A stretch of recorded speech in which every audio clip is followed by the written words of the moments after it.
जैसा कि आप सभी जानते हैं 21 नवंबर 2025 को 29 से लेबर लॉज को सम्मिलित कर 4 लेबर कोड बनाए गए। वे हैं code of labour wages 2019, code of social security 2020, occupational safety health and working condition code 2020 एवं इंडस्ट्रियल रिलेशनशिप कोड 2020। इन सबों को विस्तृत रूप से जानकारी देने हेतु आज हमारे बीच उपस्थित हैं director general mine safety Sitarampur क्षेत्र डिवीजन 1 से श्री एस सोनी साहब एवं श्री बी राजा मोदी साहब। इसके साथ ही साथ उपस्थित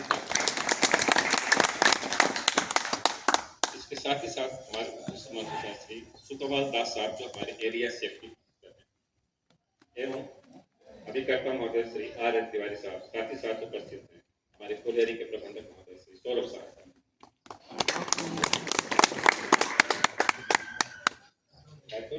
कार्यक्रम को आगे बढ़ाते हुए मैं श्री तिवारी साहब से निवेदन करूंगा कि श्री एस सोनी साहब का स्वागत करें।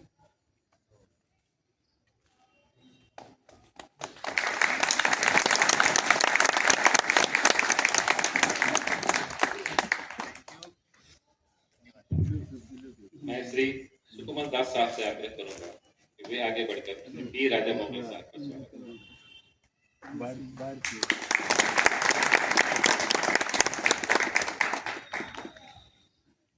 अब मैं उपस्थित श्री आर एन तिवारी साहब जो हमारे अभिकर्ता महोदय हैं उनसे ये निवेदन करूंगा वे अपना बहुमूल्य वक्तव्य सामने रखें।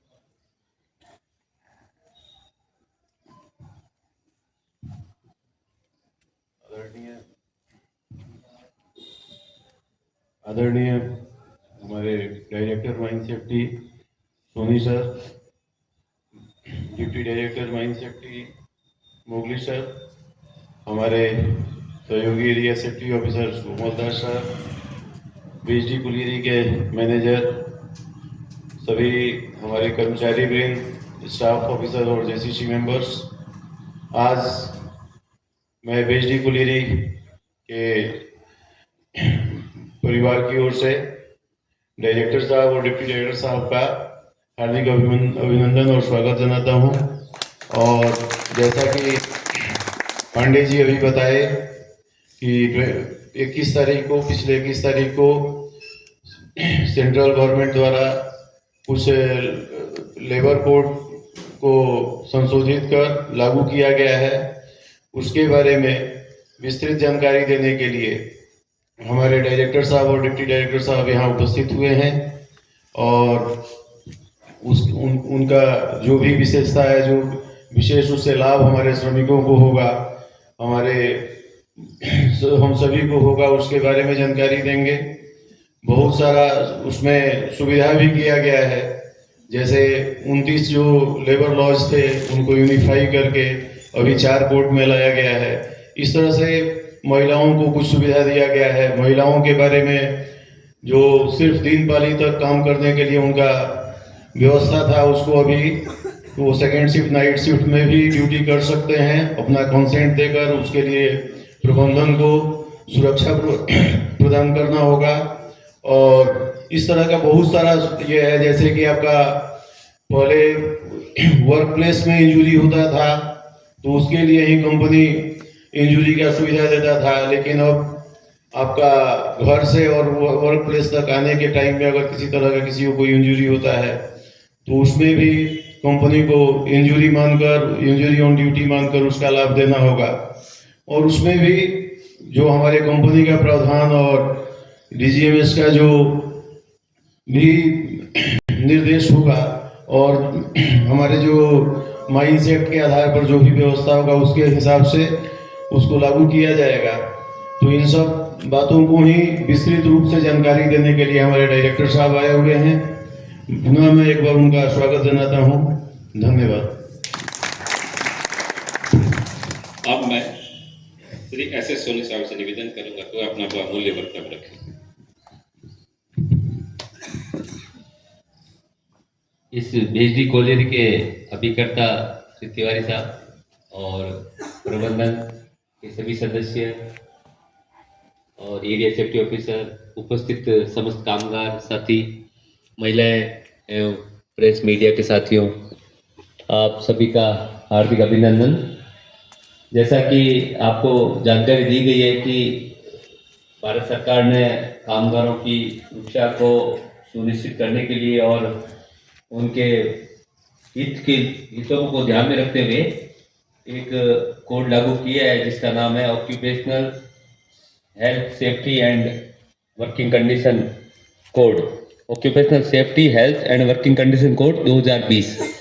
तो इसमें क्या है कि बहुत सारी चीज़ों को सुधार करके जो पुराना ये क्या है कानून हमारे बहुत समय से चल रहे थे उन सबको सरलीकरण किया गया है। सरलीकरण करके और अधिक से अधिक कामगारों को सुविधा हो, बेनिफिट हो, और जो कामगार है, जो नियोक्ता है, जो एम्प्लॉयर है, उन लोगों के लिए भी फायदा हो। ये सब चीज़ों को मद्देनजर रखते हुए इसमें एक नया कोड फ्रेम किया गया। 2020 में ही इसको फ्रेम कर दिया गया था, तो कुछ प्रक्रियाओं की वजह से लागू करने में देर हुआ, लेकिन 21 नवंबर 2025 से ये लागू हो गया। इसमें मुख्य बेनिफिट जैसे अभी तिवारी साहब बताए थे कि पहले जो एक्सीडेंट बेनिफिट्स का जो क्राइटेरिया था वो ये था कि वर्ष 23 में आपका जो कार्यस्थल है, कार्यस्थल में कार्य करते हुए अगर कोई भी कामगार किसी तरह की दुर्घटना का शिकार होता है तो उसको एक्सीडेंट बेनिफिट जो है दिया जाएगा और उसके अंदर कंपेंसेशन दिया जाएगा। लेकिन अभी इसमें एक चीज इंक्लूड की गई है कि कार्यस्थल के साथ साथ अगर मान लो कोई कर्मचारी, कोई कामगार अपने घर से निकल रहा है और घर से निकलकर कार्यस्थल पहुंचने तक अगर उसको किसी तरह का कोई चोट लगती है, कोई दुर्घटना होती है आने जाने रास्ते के दौरान भी, तो उसको भी कार्यस्थल की दुर्घटना में शामिल कर लिया जाएगा, उसको माना जाएगा और उसी हिसाब से उसको कंपेंसेशन या मेडिकल ट्रीटमेंट या जो सुविधा उसको देनी चाहिए वो सब उसमें दी जाएगी। ये एक मुख्य बेनिफिट इसमें इंक्लूड किया गया है। उसके अलावा सेकंड पॉइंट जो है वर्कर्स की सुरक्षा होगी सर्वोपरि। तो जो कामगार हमारे अंडरग्राउंड में काम कर रहे हैं, ओपन कास्ट में काम कर रहे हैं, अन्य क्षेत्रों में, वर्कशॉप में कहीं भी कार्य कर रहे हैं, तो हर जगह कार्य करने का एक क्या है कि मानक होते हैं, मानक स्टैंडर्ड्स होते हैं। तो उन्हीं स्टैंडर्ड के लिए गवर्नमेंट ने नियम निकाला है कि वो स्टैंडर्ड को नोटिफाई कर दिया जाएगा, नियम निकाल दिए जाएंगे। गवर्नमेंट ऑफ इंडिया की तरफ से नियम जारी होंगे कि भाई अगर मान लो वर्कशॉप में कोई आदमी काम कर रहा है तो वहां उसको इतना हवा होना चाहिए, इतना वहां प्रकाश की व्यवस्था होनी चाहिए, लाइट होनी चाहिए, प्रॉपर उसको बैठने की सुविधा हो। इसी तरह अंडरग्राउंड में अगर काम कर रहा है तो वहां पर प्रॉपर वेंटिलेशन हो, प्रॉपर वहां का सुरक्षित हो, छत सुरक्षित हो और उसका आने जाने का रास्ता जो है प्रॉपर हो। इस तरह से वो सारे स्टैंडर्ड जो है जिसको हम मानक बोलते हैं हिंदी में, वो नोटिफाई किए जाएंगे और वो नोटिफाई के तहत उसी तहत जो भी नियोक्ता है, जो आपका एम्प्लॉयर है, उसकी ड्यूटी रहेगी कि कामगार अगर कहीं पे काम कर रहा है तो वो उस स्टैंडर्ड का कार्यस्थल रहे, कार्यस्थल में वो सभी स्टैंडर्ड का पालन हो। इसके अलावा एक महत्वपूर्ण इंक्लूड पॉइंट किया गया है कि सभी कामगारों को जो है एनुअल हेल्थ चेकअप होगा। जैसे आपका पहले पीएमई का प्रावधान था, 5 साल में 3 साल में करते थे, तो अब क्या है कि उसको एनुअल प्रत्येक वर्ष जो है कामगारों का हेल्थ चेकअप होगा। तो इसमें भी एक अच्छा सुधार आया है कि आज की डेट में हेल्थ जो है मेन इंपॉर्टेंट पॉइंट है और हेल्थ जितना अच्छा मॉनिटरिंग होगा, कामगार हमारा स्वस्थ रहेगा और स्वस्थ रहते हुए, सुरक्षित रहते हुए कार्य कर पाएगा। तो ये एक महत्वपूर्ण बिंदु हुआ। उसके बाद में वर्किंग आवर्स का भी ये इसमें नियम बनाया गया कि भाई आपका 8 घंटा जो है प्रतिदिन काम करना है, 8 घंटे, और सप्ताह का अगर वर्किंग आवर काउंट किया जाए एक हफ्ता का तो उसमें 48 आवर्स से तक का उसमें काउंट किया गया है उसमें, ताकि उस हिसाब से वर्कर का हेल्थ और लाइफ दोनों बैलेंस रहे। इस तरह से ये कामगारों के लिए दिया गया है। फिर महिला श्रमिकों के लिए विशेष और गवर्नमेंट का ये सोच था कि जो हमारा महिला श्रम शक्ति है वो देश के विकास में पूरा योगदान दे पाए, तो उनका भी जो है ना, उनके लिए अपॉर्चुनिटीज खुले ज्यादा से ज्यादा। तो उसके लिए गवर्नमेंट ने सोचा इस बारे में। तो इसमें सबसे पहले तो ये एक पॉइंट, तो भाई इक्वल वर्क इक्वल पे, चाहे महिला है या पुरुष है, अगर काम एक कर रहे हैं तो एक समान उनको वेतन मिलना चाहिए, सबसे महत्वपूर्ण बिंदु। और उसके बाद वुमेन वर्कर का पहले जो ये नियम था, पर्टिकुलरली हमारा माइंस में ये था कि सुबह 6 बजे से शाम को 7 बजे तक काम कर पाएंगे, पहले ये नियम था। लेकिन अब इसमें और थोड़ा सुविधा देकर के ये किया जा रहा है कि भाई अगर मान लो महिला की सहमति है और वहां पर कार्यस्थल पे सुरक्षा सुनिश्चित की जाती है तो महिलाएं जो है द्वितीय पारी में या रात्रि पारी में भी काम कर पाएगी। कंडीशन ये कि महिला की सहमति हो और कार्यस्थल में सुरक्षा की जिम्मेदारी जो है एम्प्लॉयर की रहेगी, नियोक्ता की जिम्मेदारी रहेगी। तो ये प्रावधान करने से क्या है कि महिलाओं के लिए और अपॉर्चुनिटी खुलेगी, उनको और मौका मिलेगा ज्यादा से ज्यादा, और महिला शक्ति जो हमारे देश की है, नारी शक्ति देश के विकास में अच्छा योगदान दे पाएगी। इसके अलावा एक मैटरनिटी बेनिफिट का जो प्रोविजन था उसमें भी इंक्रीज किया गया है, और कोई भी महिला का जो मातृत्व अवकाश है, मातृत्व अवकाश जो है उनको 26 सप्ताह का पेड लीव इनको मिलेगा मातृत्व अवकाश के तौर पर, ताकि वो कोई भी अगर मान लो बच्चे का जो लालन पालन है वो ठीक से कर सके, वो उसमें एक प्रावधान दिया गया है। इसके साथ ही नियोक्ताओं के लिए, एम्प्लॉयर के लिए ये ड्यूटी दी गई है कि भाई वो क्रैश सेंटर अगर जहाँ पर महिलाएं काम कर रही है, उनके बच्चे अगर मान लो साथ में आते हैं तो उनके लिए क्रैश सेंटर का प्रोविजन, शिशु पालन केंद्र जिसको बोलते हैं, वो भी उसमें रखना होगा। इसके साथ ही घर से काम करने का, जैसे वर्क फ्रॉम होम का आजकल काफी प्रचलन है, तो वर्क फ्रॉम होम का भी अगर संभावना है, जैसे कोई कंप्यूटर का कार्य में कुछ है, तो वर्क फ्रॉम होम का भी उनको प्रोविजन दिया जाएगा। तो ये एक महत्वपूर्ण पॉइंट हुआ। उसके अलावा महिला श्रमिकों का जो ये एक और प्रोविजन इसमें इंक्लूड किया गया कि महिला श्रमिक अगर अपने फैमिली की डेफिनेशन में अपने सास ससुर को डिपेंडेंट के तौर पर शामिल करना चाहे तो वो कर सकती है।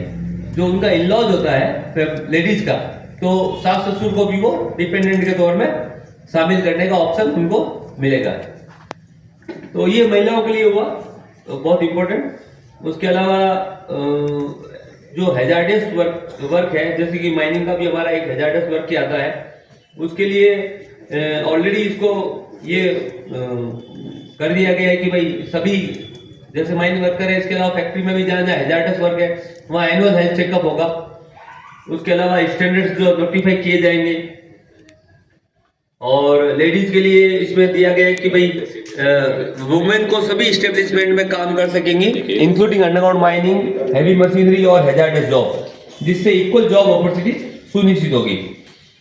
उसके अलावा जो भी हैजार्डस मान लो फैक्ट्रीज वगैरह है, तो वहां भी क्या है कि जैसे हमारा माइंस में पिट सेफ्टी कमेटी रहती है, तो वहां भी पिट सेफ्टी कमेटी फॉर्म की जाएगी, और इससे सभी कामगारों के हित में फायदा होगा। तो ये तो इनका मेन पॉइंट थे।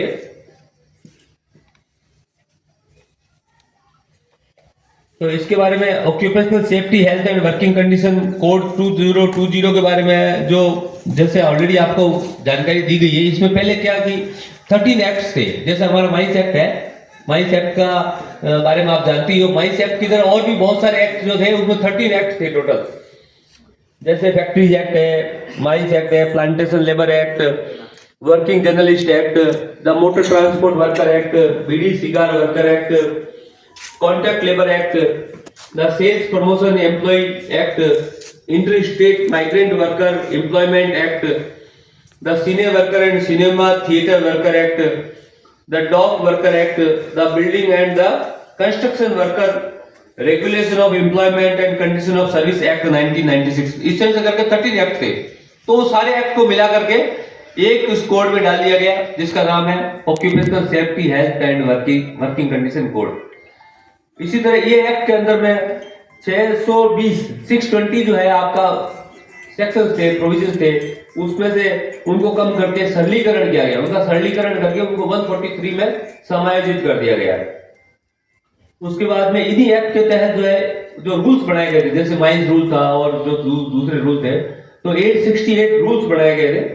उन सब रूल को भी सरलीकरण करते हुए, समायोजित करते हुए 175 रूल्स कर दिए गए। पहले सब जो एम्प्लॉय थे उनको 6 तरह का रजिस्ट्रेशन करना पड़ता था, और अब उन सब रजिस्ट्रेशन को मर्ज करते हुए एक ही रजिस्ट्रेशन कर दिया गया है। पहले जो है आपका 4 तरह के डिफरेंट लाइसेंसेस थे, लाइसेंस उसको भी समायोजित करते हुए एक लाइसेंस में कन्वर्ट कर दिया गया है। इससे पहले आपका 55 फॉर्म्स थे, अलग अलग तरह के फॉर्म होते हैं ना, form A, B, C, form 1, 2, 3, 4 ये फॉर्म थे। उन सबको भी समायोजित करते हुए, सम्मिलित करते हुए, सरलीकरण करते हुए आपका 20 फॉर्म्स में उनको समायोजित कर दिया गया। पहले अलग अलग एम्प्लॉयर्स को जो है एनुअल रिटर्न्स में कुछ क्वार्टरली रिटर्न, कुछ एनुअल रिटर्न थे, इस तरह का 21 रिटर्न्स भेजने पड़ते थे। उनका भी सरलीकरण करते हुए अभी एक रिटर्न बना दिया गया, एक ही रिटर्न में ये सभी सूचनाएं शामिल करके दिया जा सकता है। पहले आपका कॉन्ट्रैक्ट लेबर में जैसे मान लो कंपनी का एम्प्लॉय तो ठीक है, लेकिन जैसे मान लो आपका जो ठेकेदारी में कोई काम कर रहा है या किसी कंपनी में कोई काम कर रहा है, तो पहले ये नियम कंपलसरी नहीं था, लेकिन अभी ये नियम कंपलसरी कर दिया गया है कि कोई भी अगर नियोक्ता कामगार को अगर काम पे रखेगा तो उसको एम्प्लॉयमेंट लेटर जो है, अपॉइंटमेंट लेटर देना जरूरी है। ये कंपलसरी कर दिया गया है, अपॉइंटमेंट लेटर दिया जाएगा। फिर उसके बाद जो आपका एनुअल लीव है, पेड लीव का जो एलिजिबिलिटी थी पहले, भाई आप साल भर में 240 दिन काम करोगे तो आप पेड लीव के हकदार बनोगे, ये पहले नियम था। उस नियमों में भी सुधार करते हुए उसमें रिलैक्सेशन दिया गया। अगर कोई भी कामगार 180 दिन साल भर में नौकरी करता है, 180 दिन, तो वो पेड लीव का हकदार हो जाएगा। ये एक इसमें नया प्रोविजन जोड़ा गया है।